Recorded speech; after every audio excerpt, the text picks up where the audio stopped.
नमस्कार। आज फिर से हम एक बार अपने YouTube चैनल पे फिज़िक्स क्लासेस पे आपका स्वागत है।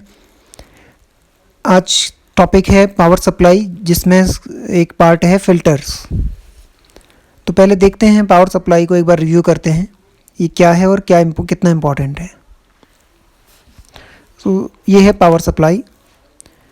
पावर सप्लाई मैं अगर आपको बात करूं कि किस तरह से हम डेली अपनी लाइफ में आज एनर्जी पर किस तरह डिपेंडेंट है, उस पर से भी इलेक्ट्रिकल एनर्जी का सोर्स जो है, एक है डीसी सोर्स, जिसमें से हम कह सकते हैं ड्राई सेल्स होते हैं जो घरों में आप घड़ियों में यूज करते हैं और कुछ चीज़ों में यूज करते हैं, और बैटरीज होती हैं।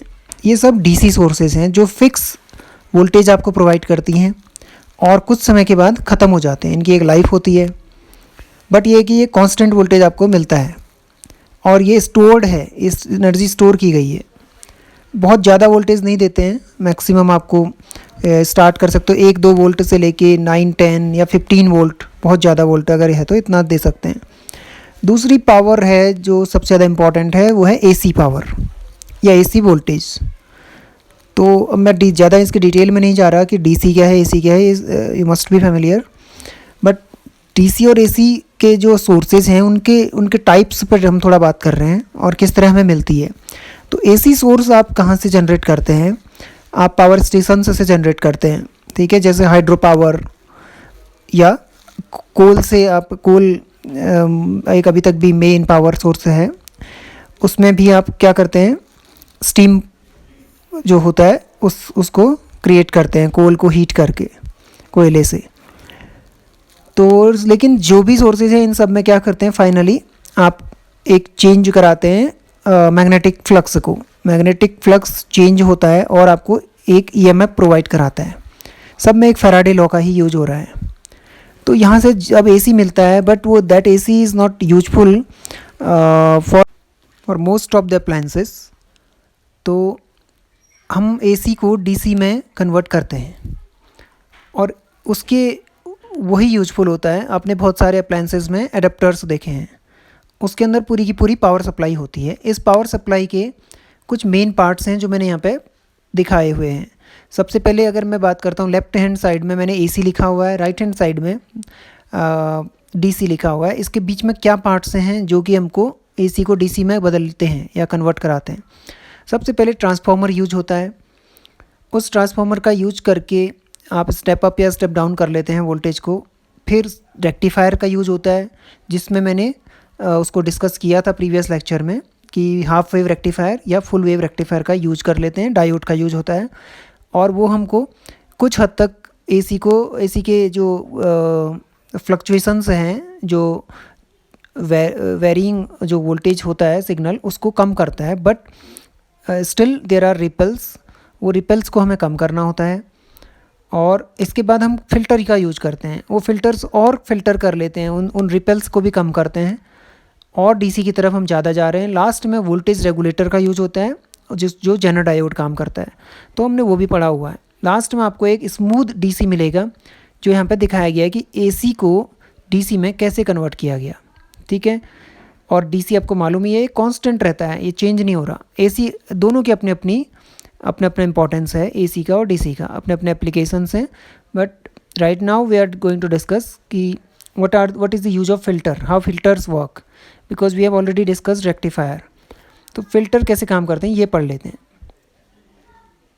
तो फिल्टर्स अगर मैं स्टार्ट करूं, इस तरह से मैं दिखा सकता हूं, इसको शो कर सकता हूं कि if there is a signal, varying signal which have some fluctuations, voltage versus time यहाँ पर दिखाया गया है। ये एक सिग्नल है जो टाइम के साथ चेंज हो रहा है। क्या चेंज हो रहा है? उसका मैग्नीट्यूड, वो कांस्टेंट नहीं है। ये कहाँ से आया होगा इस टाइप का? ये सिग्नल रेक्टिफायर से आउटपुट जो दिखाया गया है, वो जो मिलता है हमको, उसको अगर फ़िल्टर में डाल दिया तो फ़िल्टर सर्किट आपके ऐसे सर्किट हैं जो आपको उन सारे रिपल्स को ख़त्म कर देंगे और एक स्मूथ सिग्नल देंगे। So this is known as filters. और you can say that filters are used to minimize the ripple content in the rectifier output। अब आपको इसके लिए बस बहुत इजी है, रिकॉल करना है कि L क्या होता है, C क्या होता है और R क्या होता है। 3 बेसिक कंपोनेंट्स ऑफ इलेक्ट्रॉनिक्स, कि एक है इंडक्टर L, एक है कैपेसिटर C और एक है रजिस्टर R। इन तीनों में एक बेसिक डिफरेंस ये है कि R जो होता है रजिस्टर, वो फ्रीक्वेंसी इंडिपेंडेंट होता है। ठीक है, कोई भी फ्रीक्वेंसी आए तो उसका रेजिस्टेंस चेंज नहीं होता। R जो है, तो ये है कि DC आए या AC आए, R will be same. But L और C, inductor and capacitor, are such components whose inductive reactance and capacitive reactance depends on the frequency of the signal. तो DC के लिए अलग रहेगा, AC के लिए अलग रहेगा, दोनों का बिहेवियर चेंज होगा। और यू ऑलरेडी नो दैट, अगर मैं इंडक्टर की बात करता हूँ, फर्स्ट आप लेफ्ट हैंड साइड में देखें L लिखा हुआ है मैंने, इंडक्टर। तो it opposes any changes in the current. इसकी प्रॉपर्टी ऐसी है कि इंडक्टर जो होता है, करंट में कोई भी चेंज होगा उसका अपोज करेगा, और कैपेसिटर अपोज करता है change in the voltage. Basic definition है। तो XL जो कैपेसिटी वो इंडक्टिव रिएक्टेंस है, this is equal to 2πfL, ये फ्रीक्वेंसी पे डिपेंड करेगा। And similarly XC capacitive reactance will be 1/2πfL, this also depends on frequency, but दोनों opposite तरीके से करते हैं। XL जो होगा, जो रेजिस्टेंस ऑफर्ड बाय L है या इंडक्टिव रिएक्टेंस है, एक ही बात है, तो मैं रेजिस्टेंस बोल सकता हूँ क्या इंडक्टर का। वो इंडक्टर का रेजिस्टेंस जो होता है फ्रीक्वेंसी के प्रोपोर्शनल है। मतलब कि अगर DC है सपोज, विच है फ्रीक्वेंसी 0, DC की कोई फ्रीक्वेंसी नहीं है, तो XL 0 हो जाएगा। तो इसका मतलब है DC के लिए कोई रेजिस्टेंस ऑफर नहीं करता एक इंडक्टर, और AC के लिए बहुत ज़्यादा करता है। ऐसे ही इसका ठीक रिवर्स हो जाएगा C में, कैपेसिटर में, उसका कैपेसिटिव रिएक्टेंस जो है फ्रीक्वेंसी के इन्वर्सली प्रोपोर्शनल है। तो फ्रीक्वेंसी अगर DC की 0 है तो XC will be infinite, means very high resistance it will offer to DC, but AC के लिए ये कम होगा। तो दोनों का नेचर, दोनों का behaviour frequency AC and DC के लिए बिल्कुल अपोजिट है।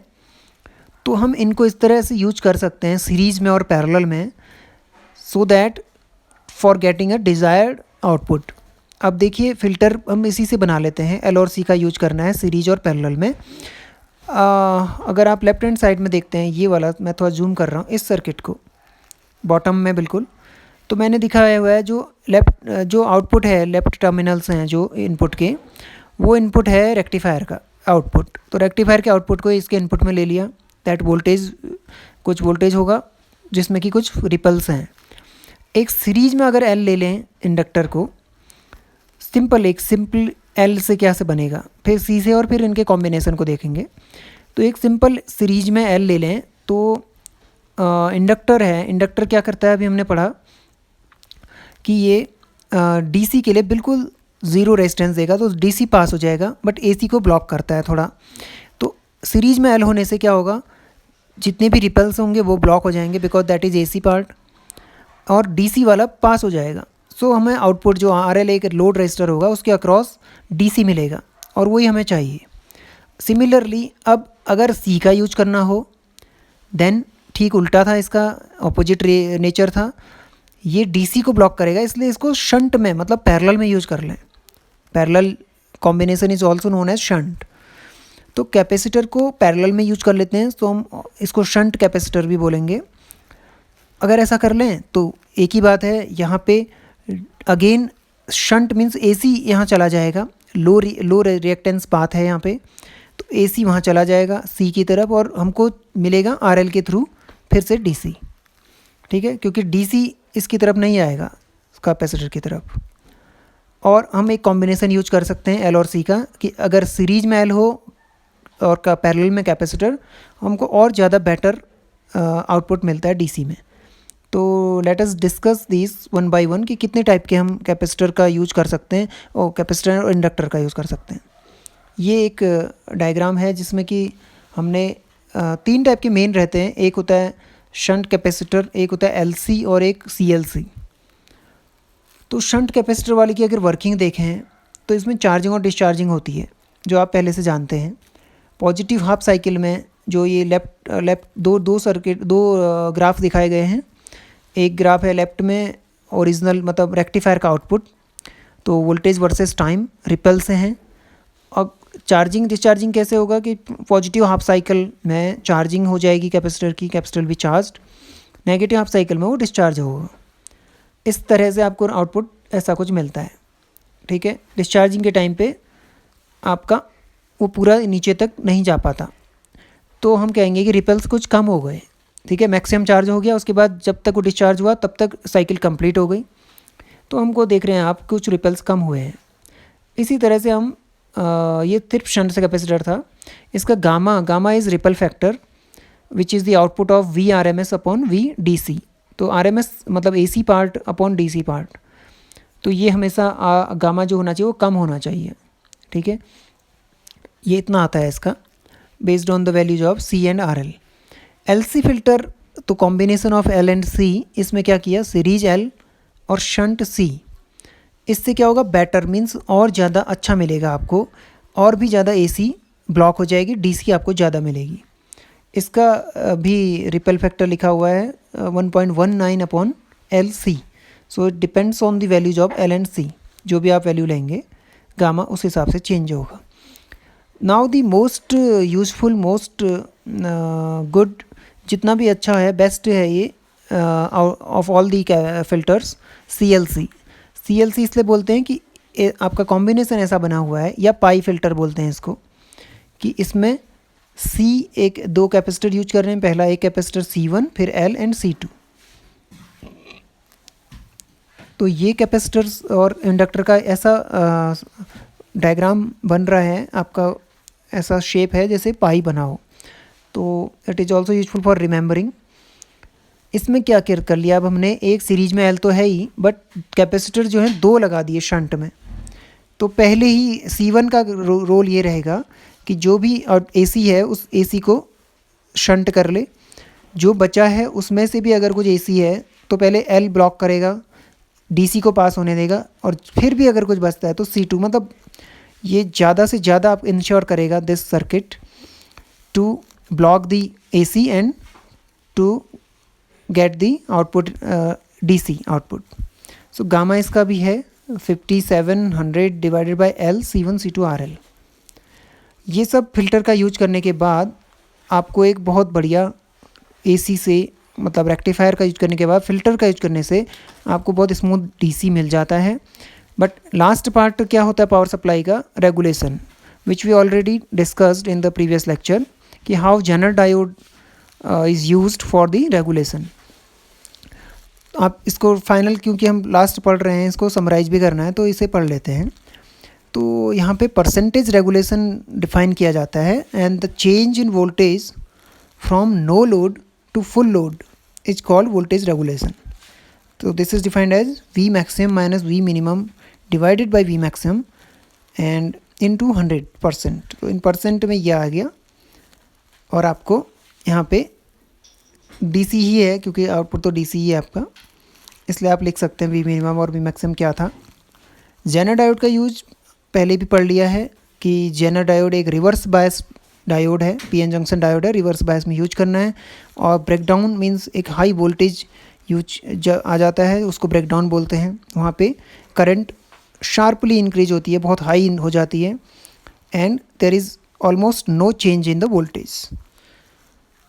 इसका एप्लीकेशन रेगुलेटर में इस तरह से है कि it maintains a constant output voltage even when either input voltage और लोड करंट वेरीज। अब इसको देख लेते हैं।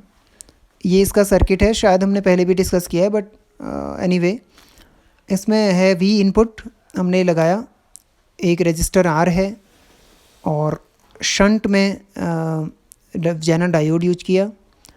और आपको ये कहा जा सकता है कि अगर करंट I है then it is divided into IZ and IL। IL is the load current, तो IL RL जो आपका V आउटपुट आ जाएगा। तो एक कंडीशन ऐसी बनेगी कि VIN equal to IR plus VZ, and VIN equal to IR plus VZ क्या है, V आउटपुट है। तो I equal to IZ plus IL भी है। इन दोनों इक्वेशन से V output equal to VIN minus IR, और VIN माइनस I को अगर आप लिखते हैं IZ प्लस IL, तो ये कंप्लीट इक्वेशन बन गया कि how V output depends on VIN as well as IZ, IL and R। अब आपका एक कंडीशन ये हो सकती है कि कब रेगुलेशन कब ब्रेक होता है। अगर जेनर डायोड नहीं करते हैं तो क्या हो सकता है कि कभी कभी VIN मीन्स कि output of filter, output of rectifier change होता है, इंक्रीज या डिक्रीज होता है। ऐसा अगर होता है तो in this case Zener diode क्या करता है, जेनर करंट को कम कर लेगा या ज़्यादा कर लेगा। अगर VIN इंक्रीज हुआ तो IZ भी इंक्रीज हो जाएगा, so that V output will be same. ऐसे VIN डिक्रीज होता है तो IZ will also decrease and effectively V output will remain same और कांस्टेंट। तो सेकेंड कंडीशन ये हो सकती है कि VIN तो फिक्स्ड है but there is a change in IL, load current means load आपका, आप तो लोड अलग अलग बदलेंगे ना, power supply will be same but load, suppose एक एडाप्टर है आपके पास मोबाइल चार्जर का, उसको आप कभी कभी कुछ और यूज कर, मोबाइल को चार्ज कर रहे हैं तो उसका लोड अलग है, कोई और कुछ और यूज कर रहे हैं तो उसका लोड अलग है, उसका लोड रेजिस्टेंस अलग है, इसलिए IL मतलब चेंज हो जाएगा। IL चेंज होने से V आउटपुट चेंज हो सकता है, बट जेनर डायोड यूज करने से IL अगर इंक्रीज करता है तो IZ डिक्रीज हो जाएगा। ओवरऑल आपका I जो होगा वो कांस्टेंट रहेगा एंड V आउटपुट भी कांस्टेंट रहेगा। तो ये जेनर डायोड की वर्किंग है। इसके बाद आपको ये पावर सप्लाई तो ठीक है, बट फ़िल्टर्स में आपके सिलेबस में band pass and band stop filter भी दिए गए हैं, इसको भी डिस्कस कर लेते हैं। ये भी बहुत इजी है। इसमें रेजोनेंट सर्किट की बात है, आपने पढ़ा हुआ है कि combination of L and C, inductor and capacitor either in series और parallel can be used and this gives a condition of resonance, जहाँ पर कि when XL equal to XC, अगर ऐसा हो तो F0 आप लिख सकते हैं, बिकॉज XL इक्वल टू, आप दोनों की वैल्यू पुट करिए, so you will get this expression F0 या F0 रेजोनेंस फ्रिक्वेंसी है ये, this is equal to 1/2 pi √ LC।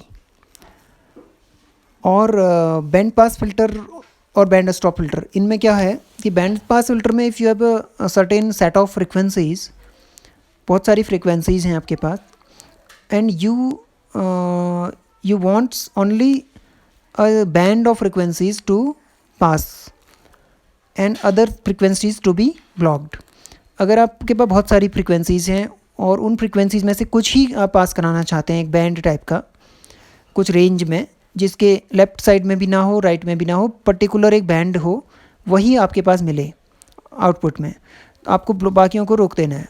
आप क्या करेंगे, you will use resonant circuit, ये पैरेलल वाला यूज कर लेंगे शंट में, और सीरीज में यूज कर लेंगे सीरीज वाला सीरीज में कर लेंगे, ठीक है। तो ऐसे में क्या होगा, जो अनडिजायर्ड फ्रिक्वेंसीज हैं यहाँ पे दिखाया हुआ है मैंने बैंड पास में, वो सब इधर चली जाएंगी, शंट हो जाएंगी, और जो आपको मिलनी है वो सीरीज वाले से मिलेंगी। वो कैसे होता है, इट डिपेंड्स कि सीरीज रेजोनेंट सर्किट की क्या रेजोनेंट फ्रिक्वेंसी है, उस फ्रीक्वेंसीज के नियर अबाउट जो फ्रीक्वेंसीज होंगी वही पास होती हैं, बाकी ब्लॉक हो जाती हैं। और बैंड स्टॉप में क्या होगा, ठीक रिवर्स है। इसमें क्या होगा, एक पर्टिकुलर बैंड को ही आपने पकड़ना है जो ब्लॉक हो जाए, बाकी सारा पास हो, ठीक है। आप फिगर से देख सकते हैं बैंड पास और बैंड स्टॉप। बैंड स्टॉप में एक पर्टिकुलर बैंड को हमने हटा दिया, इसके लिए ठीक सर्किट को चेंज करेंगे इस तरह की। अब सीरीज LC सर्किट को शंट करेंगे और जो पैरेलल रेजोनेंट सर्किट है LC सर्किट, उसको सीरीज में रखेंगे, तो यू विल गेट दिस। ये बहुत इजी था फिल्टर का। हमने आज डिस्कस किया कि पावर सप्लाई के क्या पार्ट्स हैं, इंपॉर्टेंट पार्ट्स, उनमें से एक पढ़ लिया था हमने रेक्टिफायर के बाद हमने पढ़ा फिल्टर्स, फिल्टर के बाद रेगुलेटर। ये एक पूरे सीक्वेंस में है, और इसके बाद आपको एक बढ़िया AC से स्मूथ DC मिलती है, which can be useful for most of the house hold appliances. आज के लिए यही है, इसके बाद हम नेक्स्ट टॉपिक डिस्कस करेंगे, कुछ और डायोड्स को डिस्कस करेंगे।